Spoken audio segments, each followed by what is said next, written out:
Hey everybody, and welcome to this video on your A+ Core 2 1202 exam prep.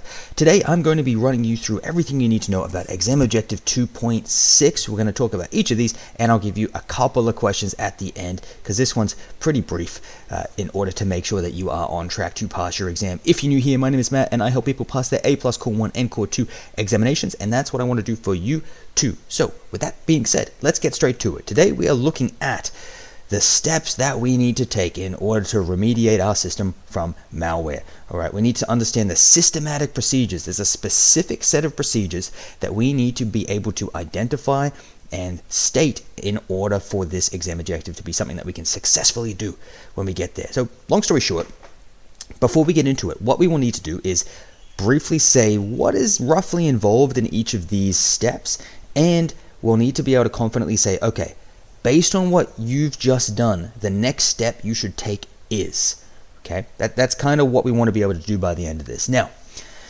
the first step we need to do is investigate our malware systems. That is step number one. So this is the initial phase of malware removal, and it essentially involves investigating, looking for symptoms. So we're observing our system behavior. We're looking for things like pop-up ads, unusually slow performance, unknown programs, or redirected web browsing, any symptom of malware. We're checking our network activity for suspicious network connections or excess data usage. We're verifying our security status. We're confirming if we have antivirus or firewall software installed or not. And we're documenting our findings. We're actually listing the specific, what are they called? The specific, not symbols, symptoms, that's the word, the specific symptoms that we see, and we're making sure we write those down, okay, so that we have them documented. If anyone else has to take over for us, and if we need to refer back to our notes, we have them clearly stated, what the symptoms are. Okay, we've investigated, we've located symptoms, we're positive that we have malware on a system. What do we do next? Well, the next step is we quarantine the infected system. What does this mean? This means we separate it from all other devices so that the malware cannot spread. So this involves isolating our system from the rest of our network. We want to contain the malware because if it spreads, we're going to have more damage done. What does this actually look like? Generally, you're going to want to physically disconnect the system from the internet. If you're plugged in through Ethernet, you'll physically disconnect, and you're going to be disabling your Wi-Fi as well.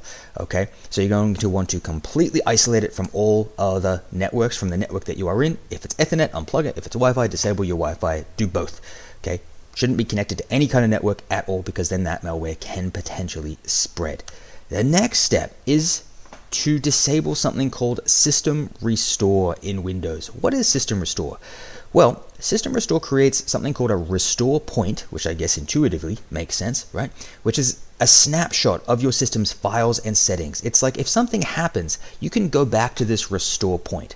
You might be thinking, why do you want to disable this? This seems like a good thing. Well, if you have malware on your system, when a restore point is created, it can actually be saved within that point. So if any point later down the road you want to come back, you'll essentially be going back to that restore point where that malware was active. And we don't want that. So we want to disable our system's ability to make a restore point while we know we have malware in our system. So this is preventing malware from being restored or reinfecting the system from an old restore point. You can access system properties, navigate to system protection, and temporarily turn off your system restore for your drives, basically for your device, until you solve this problem. Okay, we want to make sure that we are doing that. That is an official step that we have to follow. Next thing we do is we start to remediate the infected system. Now we have quarantined it. We have turned off our system restore. Now it is safe to start remediating our system, which basically means getting rid of this malware.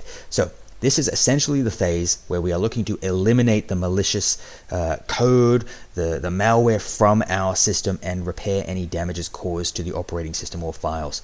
Okay, so we are thoroughly cleaning our system to restore it to normal. How do we do this? Well, we want to use updated anti-malware software, specialized removal tools, and cautious manual cleanup of files or registry entries. So basically, there's a wide variety of things that we could do to potentially solve this malware problem, but generally it's going to boil down to make sure your antivirus and anti-malware is up to date on all of its definitions, and then run a deep scan through your system.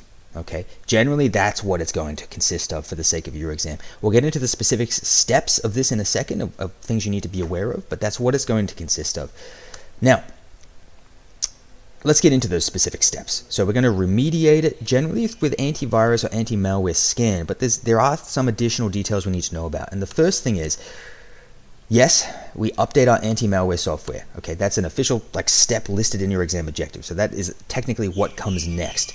All right, so we're remediating, and as part of our remediation, we update our anti-malware software. We know why we do this, and it has to be updated to work well and work effectively. After it is updated, we want to run an advanced malware scan and removal. So this is running a full deep scan on the entire system to get rid of this malware.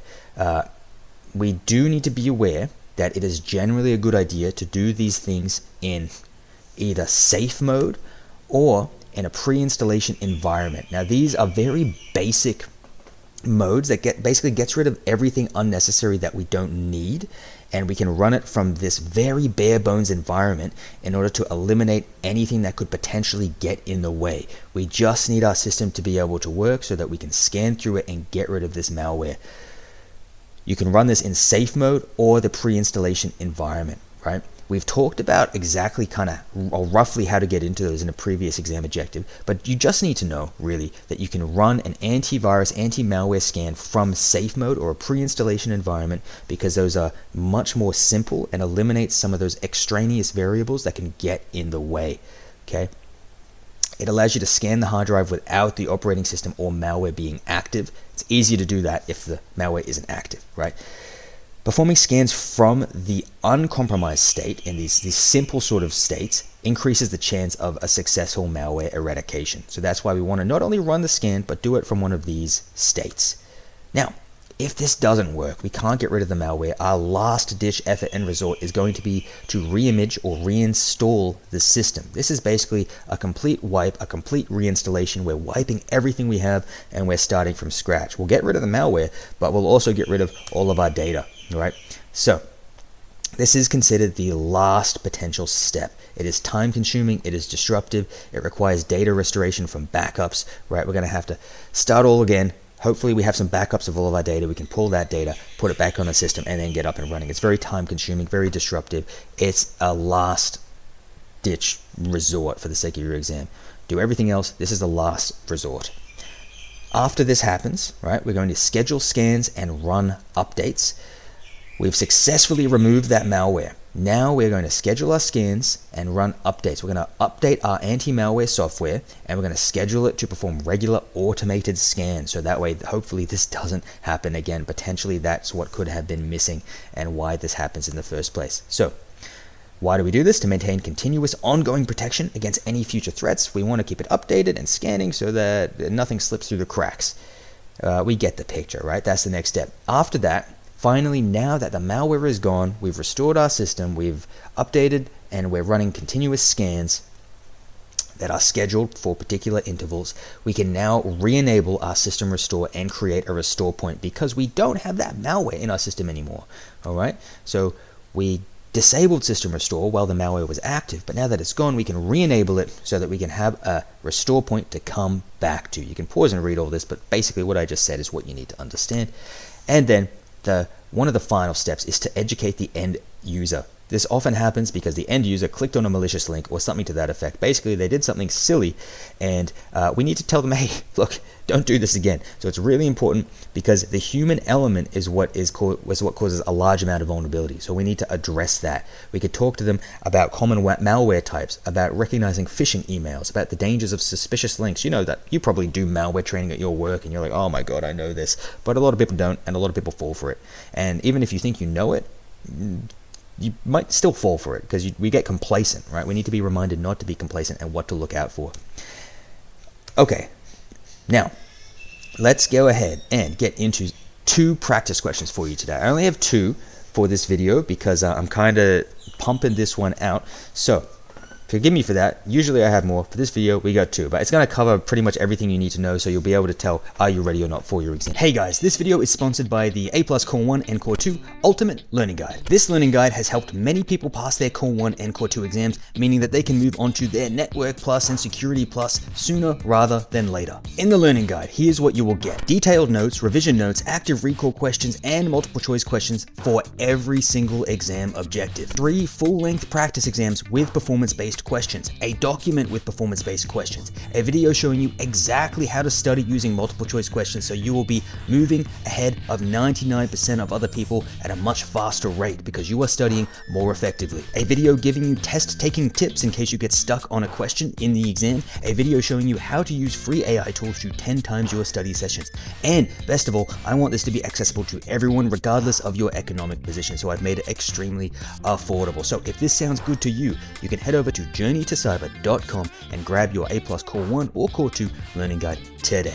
And the first one reads, a user notices that their computer is running unusually slowly and is displaying pop-up ads even when the web browser is closed. They have spent time looking into the symptoms and are ready to continue the malware removal process. What is the next step the user should take? A. Investigate malware symptoms. B. Quarantine infected system. C. Remediate infected systems. Or D. Educate the user. Pause the video if you need more time. Your answer is going to come in 3, 2, 1. Here we go. It is B. Quarantine the infected system. So this question essentially needed you to be able to read the description and identify what step they were up to, and then know what step comes next. After you've investigated the symptoms and you've clarified you do have malware, the next step is to quarantine your system. Okay. The next question reads, an IT administrator has tried multiple anti-malware scans and removal techniques, but a persistent rootkit infection remains on a server. The administrator needs to guarantee that the system is completely free of malware before it can be put back into production. What is the most reliable final step to ensure the system is clean? A. Quarantine the infected system. B. Run another scan from safe mode. C. Schedule regular scans and updates. Or D. Reimage/reinstall the operating system. Pause the video. If you do need more time, your answer is coming in 3, 2, 1. Here we go. It is going to be D, to reimage/reinstall the operating system. If you've tried everything, your last ditch resort is going to be to reimage and reinstall the operating system from scratch. You'll have to take your data from backups and put it back on that system to get it up and running again with just how it was before. Now, here's my plug. If you have enjoyed this video, this is all an excerpt from my learning guide. You can head over to journeytocyber.com if you want to take a look. I have a 1201 and 1202 learning guide. What you can expect in this learning guide is, of course, first of all, here's what people are saying, right? They passed, this guy passed, or guy or girl passed with almost full marks and are now moving on to the Network Plus. You can read those comments if you want. They're basically all just saying they passed. The learning guide is not only organized by exam objective, but also if you zoom in, you can see you can go into the individual exam objective, but also go by each individual dot point. For every primary exam objective, I'm talking 1.2, 1.3, 1.4, 1.5, etc., you get detailed notes, as you can see here, right? Detailed notes and everything you need to know. You get active recall questions, which is like open-ended questions where you have to do some serious thinking. You also get multiple choice questions and answers and explanations for every single exam objective. And on top of that, you get 3 full-length practice exams, and you get 3 videos giving you study method specifics on how to study effectively so you can progress faster, and some test-taking tips as well. So if that sounds good to you, you can click that link. It'll take you to the purchase page, and you'll be good to go. It's 25 Australian dollars, which converts to like 16.5 US dollars at the current exchange rate. So with that being said, if you want to get that, go ahead and grab it. If you don't, I'll see you in the next video. I'm going to keep putting out this free series, guys. So I will see you in the next one. Bye.